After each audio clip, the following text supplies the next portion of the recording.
안녕하세요. 저는 경기도에 살고 4살 된 딸을 혼자 키우고 있는 30대 싱글맘입니다. 혼자 아이를 키운다는 것은 정말 어려운 일 같아요.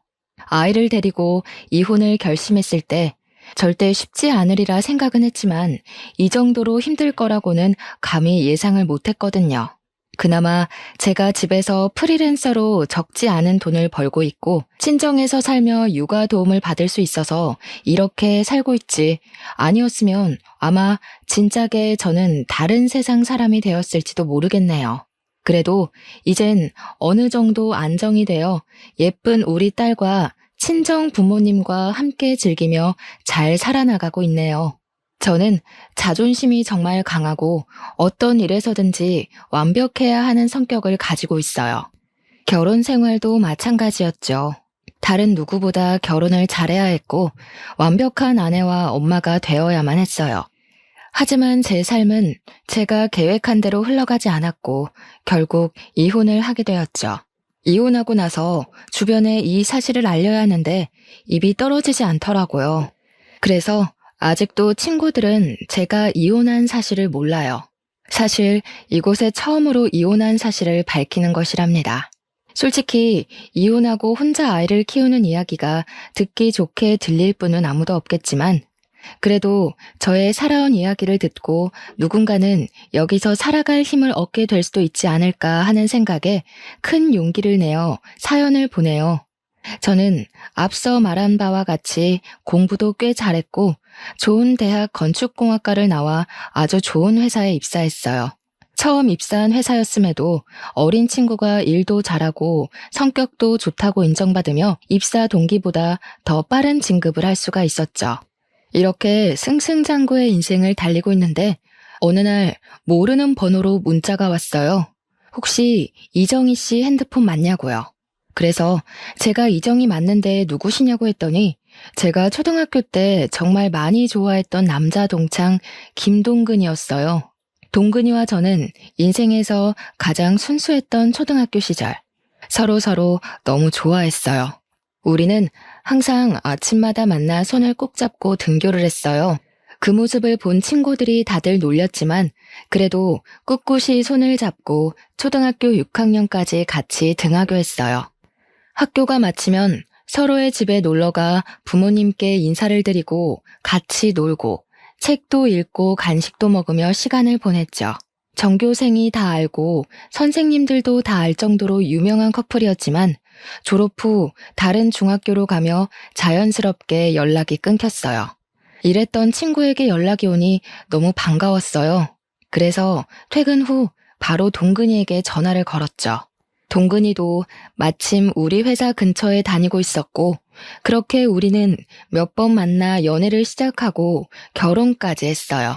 이제는 시부모님이 된 동근이네 부모님도 저를 원래 알고 계셔서인지 매우 잘해주셨고 우리 부모님도 코 질질 흘리며 손잡고 다니던 아이들이 어른이 되어 다시 만난 것을 보면 보통 인연은 아닌 것 같다며 우리의 시작을 응원해 주셨어요. 이렇게 우리는 모두의 축복 속에 아무 문제 없이 결혼하게 되었어요. 결혼 후 바로 저는 임신을 했어요. 임신한 후에도 꼼꼼하고 완벽을 추구했기에 회사에서도 여전히 인정받으며 일을 했고 집에서도 청소며 빨래며 음식이며 완벽하게 집안을 꾸려나갔어요. 시부모님께 일주일에 2번씩 안부 전화도 꼬박꼬박 드리고 생신 때는 제가 직접 장을 보고 생신상을 차리기도 했죠. 매일 아침 6시에 기상을 하고 8시면 집에서 나와 회사로 출근을 하고 7시에 퇴근해서 집에 오면 집안일하며 하루를 마무리했어요. 남편도 저를 틈틈이 도와주려고 했지만 남편 회사는 항상 일이 너무 많았어요. 그래서 야근하고 오면 매일 밤 10시나 11시였고 주말에도 걸핏하면 출근이라 집안일을 할 수가 없었어요. 그래도 저에게 너무 잘해주었어요. 그래서 남편이 집안일을 하나도 못해도 거기에 대해서 불만은 전혀 없었어요. 우리 둘이 합치면 돈도 적지 않게 벌고 집안에서도 회사에서도 정말 완벽에 가까운 생활에 행복함을 느끼며 살고 있었죠. 뱃속의 아기도 저의 행복함을 아는지 주스에 맞게 건강히 잘 크고 있었고, 임신 9개월 차에 들어서며 1년의 육아휴직에 들어갔어요. 육아휴직 첫날 아침, 평소처럼 아침 일찍 눈이 떠졌어요. 남편은 출근하고 저는 집에서 그동안 회사 다니느라 바빠서 꾸미지 못했던 아기의 방을 정리하려는데 갑자기 진통이 오기 시작하더라고요. 가진통이라고 하기에는 너무 아팠고 주기도 제법 일정했어요. 뭔가 느낌이 이상해서 택시를 불러 병원을 향했어요. 병원에서는 출산이 시작되었으니 얼른 보호자에게 연락하라고 하더라고요. 저는 남편과 부모님, 그리고 시댁에 연락을 했어요. 남편은 저의 연락에 바로 오고 시어머니도 바로 오셨어요. 그리고 부모님은 일이 있어서 지방에 내려가셨다고 빨라야 오늘 밤늦게 갈 수 있다고 하시더라고요. 저는 남편도 있고 시어머니도 있으니 걱정하지 말고 일 보고 천천히 오라고 말씀드렸어요. 본격적인 진통이 시작되면서 양수가 터졌어요. 그런데 아기가 위에서 내려오지 않는다고 하더라고요. 게다가 진통의 주기는 점점 짧고 심해졌어요. 태어나서 처음 느낀 뭐라 말로 표현할 수조차 없는 진통에 정말 이러다 죽겠다 싶었어요. 양수도 터진 데다가 오랜 진통으로 지칠 대로 지쳐서 이제는 힘을 줄 수도 없는 상황이 되었죠. 의사 선생님은 이대로면 산모와 아기 모두가 위험할 수 있다고 판단되어 수술을 해야겠다고 하셨어요. 뭐, 수술한다고요? 안 돼요. 조금 더 자연분만으로 해봐요. 양수도 터졌다면서요. 조금만 더 시도해주세요, 선생님. 어머님, 지금 이대로 가면 아기도 위험하고 산모도 위험합니다. 지금 바로 수술해야 해요. 아유, 선생님, 수술하면 아기가 멍청해지고 허약하대요. 안 그래도 우리 집 첫 손주가 딸이라서 심란한데 그 딸마저 멍청하고 허약하면 어째요? 의사 선생님이 책임질 거예요? 아니, 세상에 제왕절개로 태어나는 사람이 50%가 넘는데 그럼 세상의 절반은 다 멍청하고 허약하답니까? 어디서 듣고 오셨는지 모르겠지만 의학적으로 전혀 근거 없는 이야기예요. 지금 당장 산모 수술해야 한다고요. 나 젊을 때는 밤새 진통해도 수술 없이 애들 잘만 낳았는데 왜 안 된다는 거예요? 그래서 출산하다가 돌아가시는 분도 많았죠. 지금 이런 말할 시간 없고요. 저는 환자분이 무사히 출산을 하게끔 도와야 하는 의사이기에 수술할 겁니다. 그리 아세요. 결국 의사 선생님 말씀대로 저는 수술실로 들어갔어요. 그 후 정신을 차려보니 출산을 마치고 입원실에 누워있고 제 앞에는 남편과 시어머니가 계셨어요. 예, 너는 진통도 좀 참고 힘도 잘 주고 하지. 왜 수술을 해서 아기 미래를 망쳐놓니? 수술하면 아기가 멍청해진다는데 안 그래도 딸이라서 속상한데 멍청하게까지 만들어야겠니? 저는 어머니의 말에 눈물이 났어요. 진통이란 진통은 다 겪고 수술까지 한 사람에게 몸은 괜찮냐고 걱정은 못 해줄 망정 왜 수술했냐고 뭐라고 하시는데 정말 너무 섭섭하더라고요. 그러나 제 몸은 너무 아프니 뭐라고 말도 못하겠고 그저 울기만 했어요. 울고 있는데 친정엄마가 들어오시더라고요.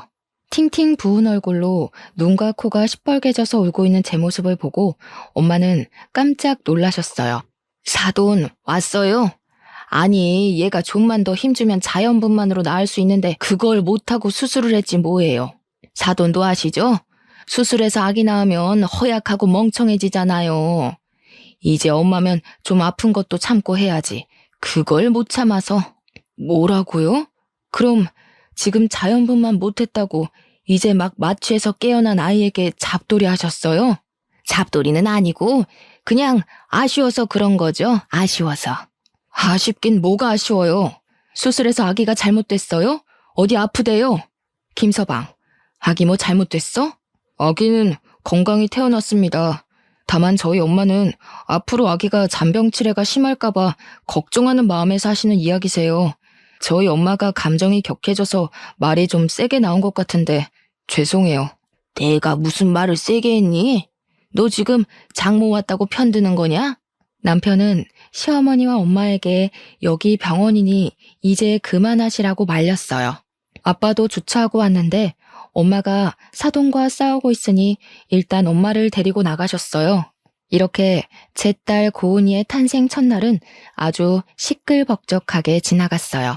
시어머니는 말끝마다 아기가 수술로 태어나서 허약하고 멍청할 것이라고 하셨지만 고은이는 조리원에서 아주 잘 지내다가 건강히 퇴소했어요. 고은이를 안고 남편과 함께 오랜만에 집에 들어갔는데 시어머니가 집에 와 계시는 게 아니겠어요? 저는 조금 당황했지만 첫 손준이 많이 보고 싶으셔서 그런가 보다 했는데 그게 아니었어요.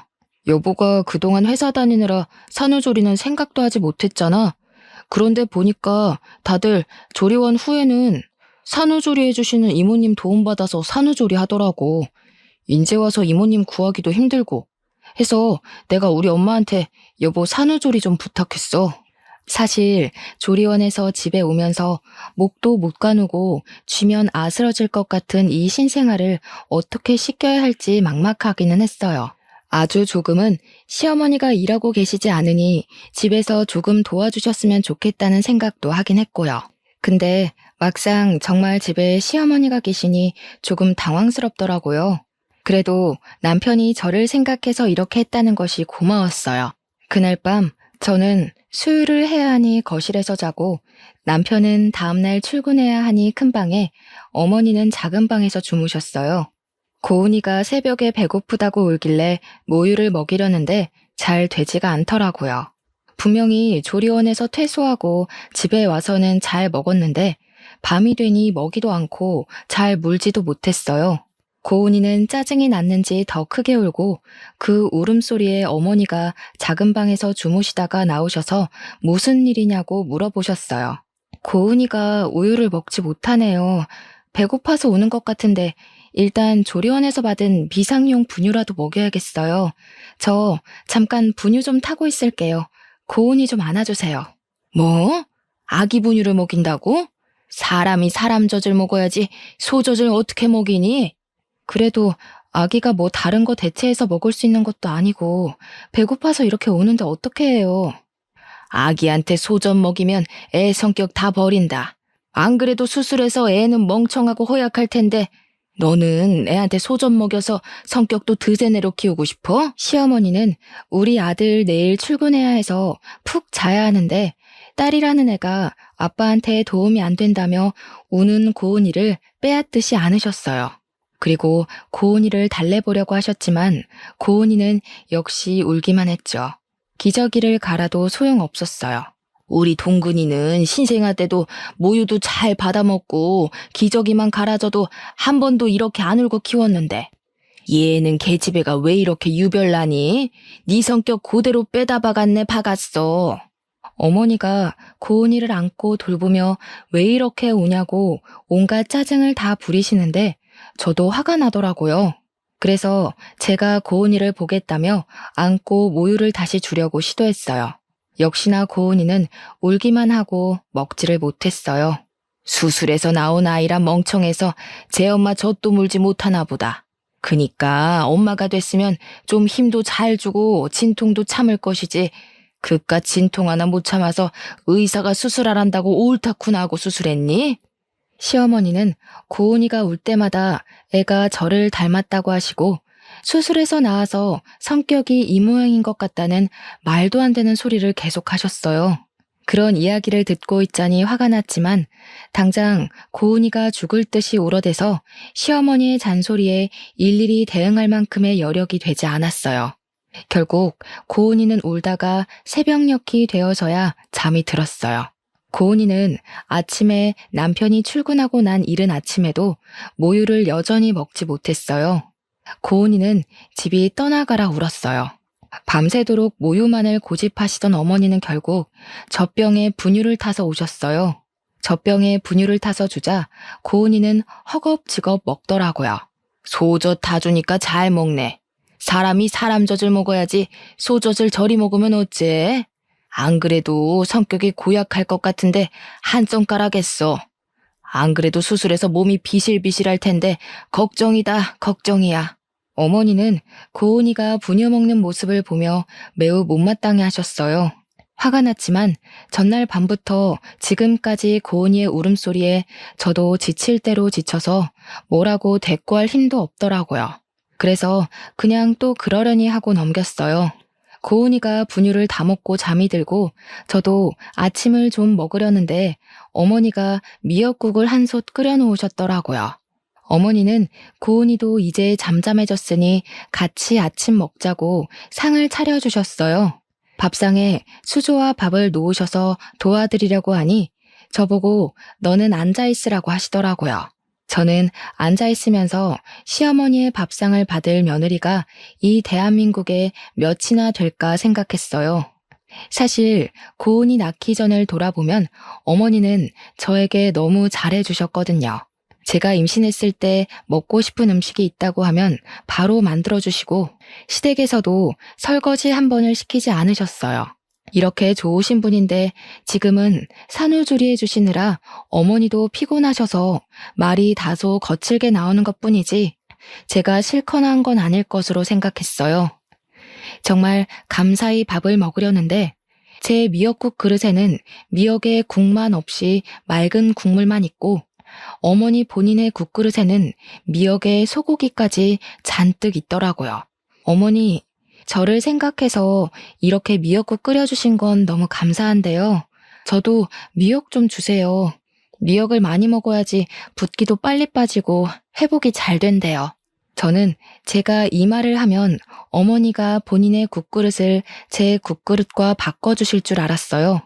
그런데 어머니는 미역이 하나도 없다며 점심때 준다는 말씀만 하시고는 혼자 미역과 소고기를 다 드셨어요. 저는 기분이 확 상해서 밥 먹기 싫었지만 먹는 것 가지고 뭐라고 하는 것도 좀 그래서 그냥 꾸역꾸역 먹었네요. 아침 이후 점심, 저녁 식사에 모두 제 국그릇엔 소고기는커녕 미역도 없었어요. 그뿐만 아니라 고은이가 울 때마다 어머니는 내가 수술로 아기를 낳아서 애가 이 모양이라고 하시며 한 번은 안아주시지 않았어요. 오히려 어머니는 작은 방 문을 걸어 잠그시고 낮잠을 주무시거나 핸드폰으로 영상을 시청하셨죠. 저는 그 시간 동안 우는 고은이를 돌보느라 제대로 쉬지도 못했네요. 고은이가 울다가 잠이 들고 어머니도 낮잠을 주무실 때 물 좀 먹으려고 냉장고를 열었는데 남편이 좋아하는 매운 반찬이 가득하더라고요. 솔직히 모유 수유를 생각보다 일찍 끝내서 저도 먹을 수 있었지만 만약에 지금 모유 수유 중이었다면 이 집에서 제가 먹을 수 있는 것이라곤 미역과 소고기 하나 없는 미역국뿐이었어요. 냉동실을 보니 저는 항상 비상용으로 국을 얼릴 때도 전자레인지 사용이 가능한 용기에 소분해서 얼렸는데 비닐봉지채로 국이 얼려 있더라고요. 그 밖에 생선, 오징어도 비닐봉지 그대로 얼려 있었어요. 한마디로 냉동실은 난장판이 되어 있었어요. 당장 다 꺼내서 정리하고 싶었지만 고은이가 또 울어서 어쩔 수 없이 그냥 두었네요. 그렇게 전쟁 같은 하루가 지나고 밤이 되어 남편이 퇴근했어요. 어머니는 남편이 오자마자 오늘 미역국 끓여서 제 밥상 차려주고 고은이도 봐주느라 온몸이 쑤신다고 하셨어요. 어머니의 이야기만 들은 남편은 세상에 이런 어머니가 어딨냐며 우리 엄마한테 효도하라고 하더라고요. 어머니가 제 밥상을 차려주시기는 했지만 고기나 미역이 하나도 없는 맑은 국만 차려주셨고 고은이를 봐주기는커녕 종일 단 한 번도 안아주시지도 않았는데 그런 이야기를 듣고 있으니 짜증이 나더라고요. 어머니는 오늘 종일 작은 방에서 주무시거나 핸드폰만 보고 계셨잖아요. 고은이를 안고 먹이고 씻기고 한 건 전데 왜 어머니가 온몸이 쑤시는지 모르겠네요. 아까 잠깐 낮잠 잔 거로 그러는 거니? 어제 고은이가 우는 통에 잠을 거의 못 잤잖아. 그래서 피곤해서 잠깐 작은 방에서 잠을 잔 거였는데 그때 고은이가 많이 울었나 보네. 우리 아가 오늘 힘들었겠다. 내일은 내가 고은이 많이 볼 테니 넌 좀 쉬어. 알았지? 아들 앞이라고 목소리가 싹 바뀌어서 사근사근하게 이야기하시는데 정말 기가 막히더라고요. 저는 소고기나 미역 하나 없는 미역 국물만 먹었다고 이야기하려고 했지만 종일 일하고 온 남편이 너무 피곤해 보여서 더 이야기하지 않았네요. 이렇게 속 터지고 답답한 생활이 일주일째 계속되었어요. 일주일이 지나자 어머니는 언제까지 자신이 밥을 차려줘야 하냐며 제가 알아서 밥 차려 먹으라고 하더라고요. 저는 그런 어머니가 빨리 집에 가셨으면 하는데 자꾸 저의 몸 상태로 고은이를 잘 돌볼 수 있겠냐며 걱정된다며 가시지 않았어요. 그래서 저의 몸이 많이 회복되고 고은이를 잘 돌보면 빨리 가시지 않을까 하는 생각에 고은이가 자는 동안 미역국도 끓이고 반찬도 몇 가지 만들어 밥상을 차렸어요. 저 혼자 먹으려고 차리기는 했지만 어머니가 계시는데 혼자 먹기는 좀 그렇잖아요. 그래서 어머니께 식사하시겠냐고 여쭈니 알겠다고 하시더라고요. 그렇게 둘이 말도 없이 어색한 식사를 마쳤어요. 다 먹고 나서 아직 어머니가 설거지 정도는 해주시리라 기대했지만 역시나 설거지도 제 몫이었어요.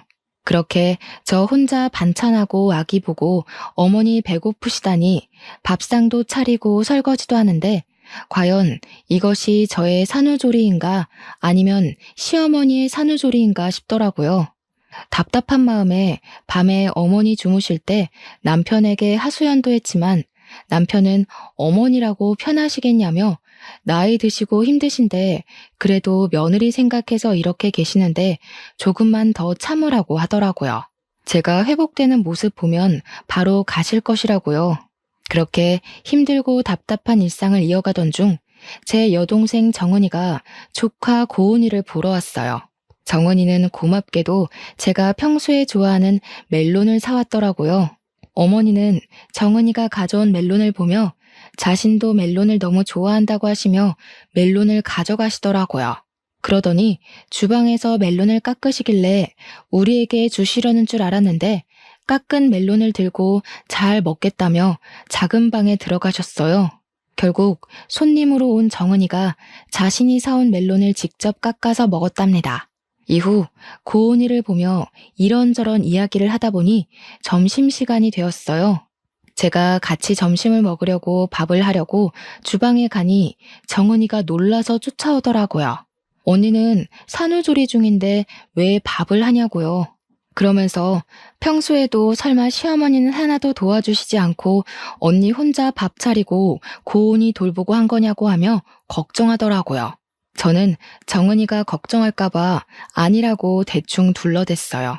정은이는 저를 위해 미역국도 소고기를 듬뿍 넣어서 끓여주고 밥도 하고 냉동고에 있던 떡갈비도 구워서 한 상 잘 차려주었어요. 우리끼리 편하게 먹고 싶었지만 그래도 작은 방에 시어머니가 계시는데 그건 도리가 아닌 것 같아 작은 방에 갔어요. 어머니는 멜론 한 통을 다 드시고 코를 골며 주무시고 계시더라고요. 제가 깨워서 식사하시라고 하니 비몽사몽으로 안 먹는다고 하시고는 다시 주무셨어요. 우리끼리 맛있게 먹고 상을 치우려는데 어머니께서 나오셨어요. 세상에, 시어미 잔다고 깨우지도 않고 너희끼리만 먹었냐? 진짜 너무하는구나. 어머니, 제가 아까 밥 다 준비해서 깨웠는데 어머니가 안 먹는다고 하셔서 저희끼리 먼저 먹었어요. 지금 바로 다시 차려드릴게요. 됐다, 고양 것. 엎드려 절 받기도 아니고 내 딴에는 그래도 너 생각해서 불편한데도 여기 와 있는데 그런 내 생각은 안 하고 너희끼리만 먹냐? 나도 그런 밥상 받고 싶지 않다. 어머니는 저와 정은이에게 화를 버럭 내시더니 작은 방에서 핸드폰을 가져와 남편에게 전화를 걸었어요. 아들아, 이 애미가 억울해서 살 수가 없구나. 나 딴에는 착한 시어머니 노릇하고 싶어서 며느리 힘들까봐 산후조리 도와주러 왔더니만 이년은 미역국이 맛이 없다느니 하면서 나한테 타박만 하는 거 아니냐? 아들아, 내가 이렇게 힘들게 사는구나. 어휴, 이걸 말할 사람이 우리 아들밖에 없어서 전화했다. 그래, 저녁에 보자꾸나. 없는 말까지 지어내는 시어머니의 충격적인 두 얼굴에 할 말을 잃고 말았습니다. 시모는 자신의 방에 들어가서 나오지 않길래 여동생이랑 오랜만에 이야기도 나눌 겸 작은 방으로 들어가서 고은이랑 같이 놀아주고 있었어요. 그러다 제가 깜빡 잠이 들고 말았는데 여동생이 저를 급히 흔들어 깨우더라고요. 눈을 뜨자마자 시어머니의 까랑까랑한 목소리가 제 귀를 찌르더군요. 너네 지금 나 왕따 시키니? 아니, 너희들끼리 음식도 맛있는 거 시켜 먹으면서 하하호호 작은 방에서 무슨 얘기를 그렇게 오래 하니? 너희 설마 시애미 흉 봤니? 맞네 맞아. 내가 그렇게 안 봤는데 사돈 처녀까지 한통속이네. 서러워서 살겠니? 어휴. 일방적으로 말을 쏟아내고 방문을 쾅 하고 닫고 나가셨습니다. 저는 잊지도 않은 말을 술술 지어내는 어머니의 행동에 너무 당황했어요. 그리고 정은이에게 이런 어머니의 모습을 보여주기 부끄러워 일단 정은이는 집으로 급히 보냈어요. 그날 저녁, 매일 야근으로 늦게 오던 남편이 칼퇴근하고 일찍 집으로 왔어요. 아까 엄마가 전화해서는 처제 불러서 어머니 흉봤다던데 사실이야? 너는 어떻게 너 산후조리 해준다고 오신 엄마한테 그렇게 할 수가 있어? 얘야, 됐다. 안 그래도 아기 낳고 힘들 우리 며느리한테 그런 소리 하지 마. 원래 여자들이 아기 낳고 하면 우울해서 조그만 일에도 서운해하고 그런 거야. 아기 신생아 때는 남편과도 죽일 듯이 싸우는데 시어미인 나한테는 얼마나 그간 불만이 많았겠니? 어머니가 나를 다 이해한다는 식으로 얘기하시며 화난 남편을 달래시는데 제가 귀신에 홀린 것도 아니고 이건 뭔가 싶더라고요. 솔직히 그동안 어머니 고은이 한 번도 안아주시지 않으셨어. 그래, 그건 이해해. 고은이는 어머니 딸이 아닌 내 딸이니까. 그런데 산후조리 해주신다고 오셔서 내가 삼시세끼 밥상 다 차려드리고 설거지도 했어. 알아? 지금 고은이 갓 출산한 것도 아니고 이제 이 정도 지났으면 밥도 하고 설거지도 좀 할 수 있는 거 아니야? 그럼 뭐 평생 산후조리랍시고 우리 엄마 밥상만 받아 먹으려고 했어? 그리고 처음에는 우리 엄마가 너 미역국도 끓여주고 했잖아. 미역국? 그래, 미역 국물 끓여주셨지. 미역국이라고 주셨는데 국에 고기는커녕 미역 한 줄기도 안 보이더라. 진짜 내가 요새는 이게 나의 산후조리인지 어머니의 산후조리인지 모르겠어. 이럴 바엔 차라리 어머니 집에 가시고 나 혼자 있는 편이 낫겠어. 아이고, 이 늙은이는 사라져야지. 네 마음 잘 알겠다. 내가 있는 게 오히려 너에게 스트레스니 이 늙은이는 가마. 어머니는 제 이야기를 듣고 엄청 속상한 표정을 지으시며 작은 방으로 가셨어요. 그러고는 어머니의 짐을 다 챙겨서 나오시더라고요. 엄마, 지금 왜 다 챙겨 나왔어? 지금 가게? 이렇게 어두운데 어디를 가? 가더라도 내일 날 밝으면 가고 오늘 밤은 우리 집에서 자요. 내일 주말이라 쉬니까 내가 집까지 모셔다 드릴게. 이 늙은이 이 집에서 필요도 없는데 빨리 나가줘야지. 그리고 동근아, 정희한테 너무 뭐라고 하지 마라. 여자가 출산하고 나면 호르몬 변화로 성격 좋은 사람들도 화가 많아지고 작은 일에도 울고 그래. 그러니까 네가 이해해줘. 야, 너는 엄마가 이렇게까지 널 생각하는데 그 앞에서 엄마 꼭 그딴 말을 짓거려야겠냐? 어? 남편은 제 화를 주체하지 못해 제게 소리를 질렀고 그 소리를 듣고 고은이는 깜짝 놀라 자지러지게 울기 시작했어요. 우는 고은이를 데리고 일단 큰 방으로 들어가 진정시키는데 저도 서러워서 눈물이 나더라고요. 그렇게 저도 울고 고은이 울며 밤을 보냈답니다. 다음날 저녁 때 깜짝 놀란 고은이는 새벽 내내 자다 깨서 울었어요. 그 덕에 저도 고은이를 달래다가 새벽녘에 겨우 잠이 들어 늦잠을 잤어요. 큰 방에서 일어나서 나가려는데 어머니와 남편이 거실에서 작은 소리로 이야기를 하더라고요. 내가 아는 사람이 회사 대표인데 자기 비서가 20대 후반인데 재테크를 아주 기막히게 잘해서 모은 재산이 많대. 그냥 정이랑 이혼하고 그 여자나 만나봐. 쇠장가를 가라고? 그럼 정이랑 고은이는 어쩌고. 아들도 아니고 딸인데 그냥 양육권 쟤 줘버려. 어제 보니까 정이 성격이 보통 성격도 아니고 고은이도 수술해서 나와서 보나마나 멍청할 것이고 엄마 닮아 성격도 좋지 않을 거야. 괜히 전현들에게 발목 잡히지 말고 이혼해서 새 출발해. 엄마, 아무리 그래도 그건 아니지. 사람이 어떻게 자기 처자식 버리고 새 출발을 해? 이미 그 회사 대표한테 다 이야기했어. 전 그러면 그냥 가서 밥만 먹고 와. 밥은 먹고 올 수 있잖아. 날짜도 이미 다음 주 저녁으로 잡았어. 밥만 먹어, 밥만. 알겠지? 저는 어머니의 얘기를 듣고 기가 막혔어요. 그런데 여기서 다 들었다고 나가면 분명히 어머니는 시치미를 뚝 떼며 아니라고 할 것이 분명해서 일단 듣고 가만히 있었어요. 방에 있는데 생각할수록 어이가 없어서 정은이한테 카톡으로 제가 들은 이야기를 다 말했어요. 그런데 정은이가 뭔가 자기 이야기 같다고 하는 거예요. 얼마 전에 회사 대표님이 자기에게 좋은 사람이 있다며 소개해준다길래 다음 주에 날짜를 잡았다는 거예요. 생각해보니 정은이도 회사 대표의 비서예요.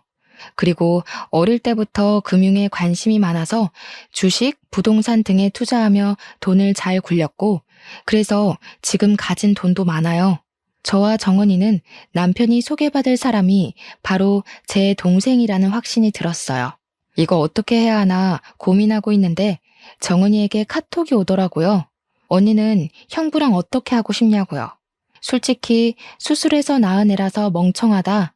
소젖 먹고 커서 성격이 고약하다는 등의 막말하고 산후조리한답시고 오셔서는 저에게 매일 밥상을 요구하시는 모습에 더는 가족으로 살지 못하겠다 생각하고 있었거든요. 게다가 남편은 그 사이에서 중간 역할도 못하고 무조건 지 엄마 편이니 이혼하고 싶다고 솔직히 이야기했죠. 정은이는 그럼 어차피 이혼할 거면 일단 조금 더 참고 살다가 복수라도 시원하게 하고 끝내라고 하더라고요. 일단 소개팅은 무산시키지 않고 진행하기로 했어요. 단 시어머니와 남편이 여동생의 얼굴을 알고 있으니 연기자 준비를 하는 여동생 친구에게 부탁해서 대신 나가달라고 했죠. 그리고 다음 데이트 약속까지 잡고 오라고 부탁했어요. 드디어 소개팅 날. 남편은 제게 야근한다고 하고 여동생의 친구와 소개팅을 했어요. 정은이는 몰래 숨어서 자기 친구와 형부가 소개팅하는 장면을 지켜봤어요. 저는 고은이를 봐야 하니 가지는 못했지만 정은이가 실시간으로 사진을 찍어서 보내줬어요. 맨날 고은이 보느라 집에서 꾸밀 틈이 없는 저만 보다가 늘씬하고 예쁜 20대 여성을 보니 좋은지 표정이 아주 좋아 죽더라고요. 남편이 먼저 여동생의 친구에게 다음 데이트는 언제 할지 물었고 그 주 주말에 둘이 만나기로 약속을 잡았다고 하더라고요. 주말이 되었어요. 남편은 회사 사람들과 낚시하러 간다고 하며 정장을 쫙 빼입더라고요. 그래서 제가 낚시하는데 웬 정장을 입었냐고 물으니 친구가 결혼식을 해서 결혼식 갔다가 회사 사람들과 낚시한다고 하더라고요. 역시 남편은 여동생의 친구를 만났고 남편이 손도 잡고 어깨 동무도 하더라고요. 여동생의 친구가 팔짱을 끼니 해벌쭉하고 웃는데 정말 당장 쫓아가 따지고 싶더라고요. 정은이는 남편이 하는 모든 행동 하나하나를 빼놓지 않고 사진을 찍었어요. 그리고 여동생 친구의 얼굴은 모자이크 처리를 하고 남편 얼굴만 잘 보이게 편집해서 제게 보내줬어요. 월요일 아침, 정은이는 남편 회사의 게시판에 개발팀 대리 김동근의 실체라는 제목으로 모든 사진을 올렸어요.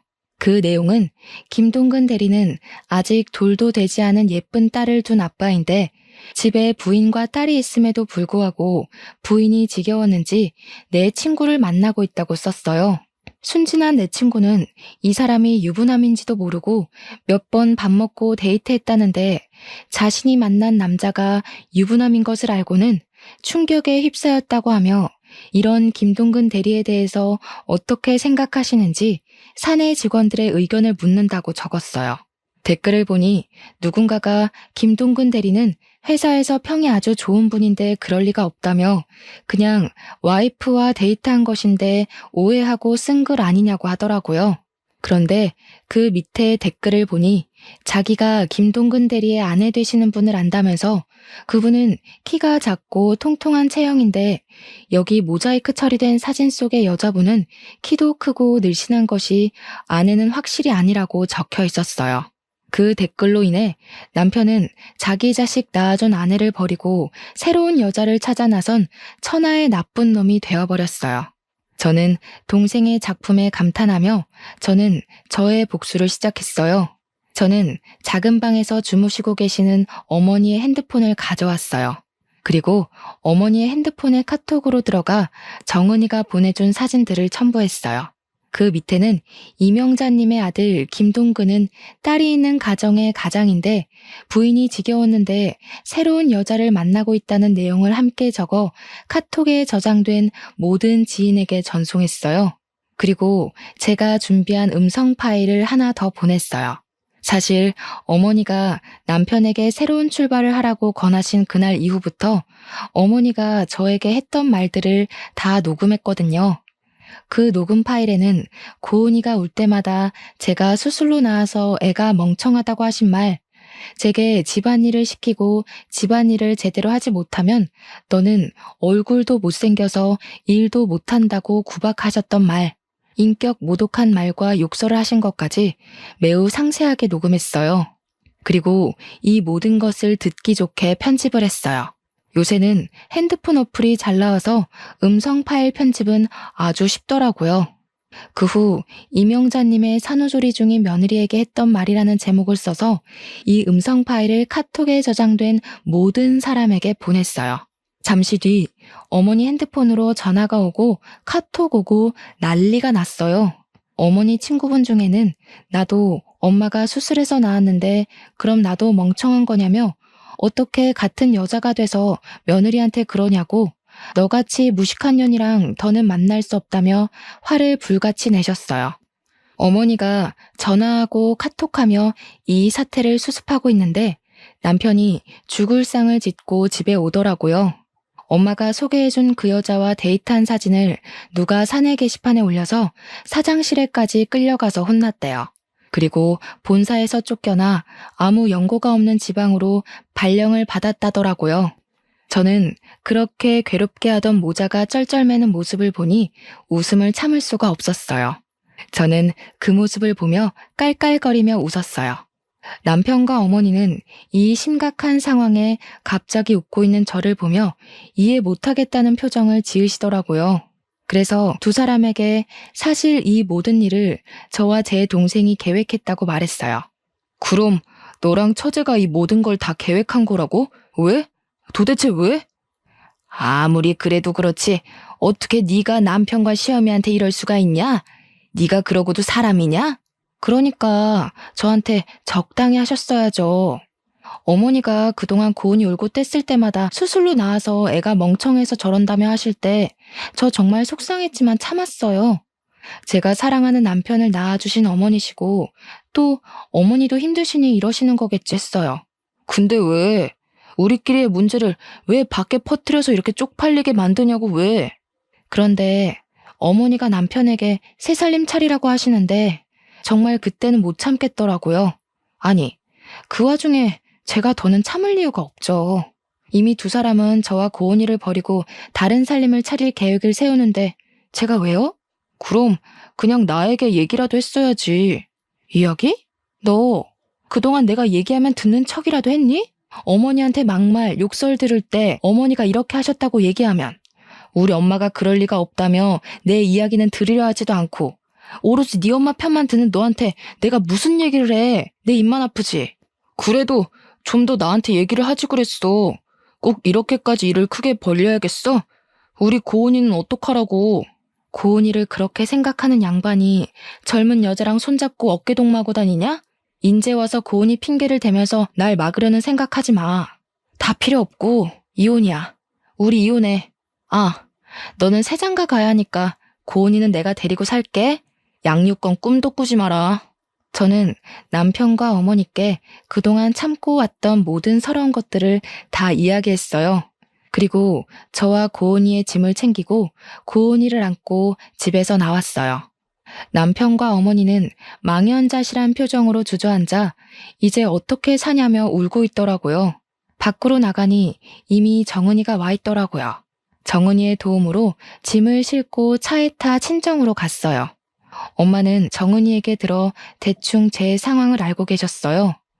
그러면서 그런 집구석에서 참고 있는 건 멍청이 같은 짓이라고 하시며 그동안 고생했다고 저를 꼭 안아주셨어요.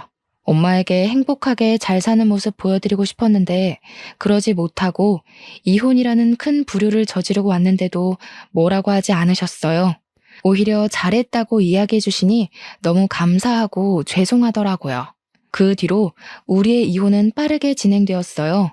시어머니는 부끄럽다고 지인들과 연락 다 끊고 남편 따라서 아무도 알지 못하는 지방에서 있는 듯 없는 듯 살고 계시다고 하더라고요. 저는 제가 다니던 회사 인사부 팀장님이 제 사정을 어떻게 아시고 사무실 직원에서 재택 프리랜서로 전환해 주셨어요. 그 덕에 친정에서 고은이를 돌보며 일을 할 수 있게 되었어요. 그리고 싱글맘들을 위한 작은 모임도 만들었어요. 제가 싱글맘이 되어보니 생각보다 너무 힘들더라고요. 경제적인 여건도 되고 친정의 도움을 받는 저도 이렇게 힘이 드는데 그렇지 못한 상황에 놓인 싱글맘들은 정말 너무 힘들겠더라고요. 그래서 싱글맘들끼리 모여 서로 위로해주고 도와주면 좋겠다 싶었거든요. 그리고 모임 멤버들 중에서 여건이 되는 사람들끼리 모여 봉사활동을 꾸준히 하고 있어요. 그 결과 얼마 전에는 시에서 좋은 일 한다고 봉사상도 받았답니다. 공부도 일도 생활도 모든 것이 완벽해야만 했던 제가 이렇게 이혼 이야기하며 사연을 보내기까지 정말 많은 고민을 해야 했어요. 글을 써놓고 보낼지 말지 오랜 시간 생각하다가 이혼한 저 자신을 자체로 인정하고 받아들이기 위해 큰 결심을 하고 드디어 이렇게 사연을 보내네요. 그동안 꽁꽁 숨겨왔던 저의 비밀 이야기를 털어놓고 나니 속이 다 후련하고 시원하네요. 사실 처음에 이혼하고 나서 저는 결혼과 인생에 실패한 사람이라며 자책만 하고 살았어요. 그러나 저만 보면 사랑스럽게 웃어주는 우리 고은이를 보며 살아갈 희망을 얻고 용기를 내었네요. 아마 제 사연을 듣고 있는 분 중에도 저처럼 이혼하시고 저의 지난날처럼 힘들어하시는 분들도 계실 거예요. 물론 이혼을 하면 많이 힘들죠. 하지만 이혼은 실패가 아니라 새로운 인생의 시작일 뿐이라는 생각으로 열심히 살아내셨으면 좋겠어요. 저 역시 이혼의 아픔을 딛고 이겨내서 앞으로도 더 열심히 살아가겠습니다. 제 아무리 추운 겨울이라고 해도 시간은 흐르고 흐르면 언젠간 반드시 따뜻한 봄날이 오잖아요. 지금 너무 힘든 시간을 보내고 있다고 해서 너무 절망에 빠져 있지는 마세요. 언젠가 우리의 인생이 흐르고 흐르다 보면 반드시 봄날이 올 것이에요. 그러니 우리 모두 힘내서 하루하루를 최선을 다해 열심히 살아봐요. 오늘도 다들 파이팅입니다. 지금까지 저의 사연 들어주셔서 감사합니다.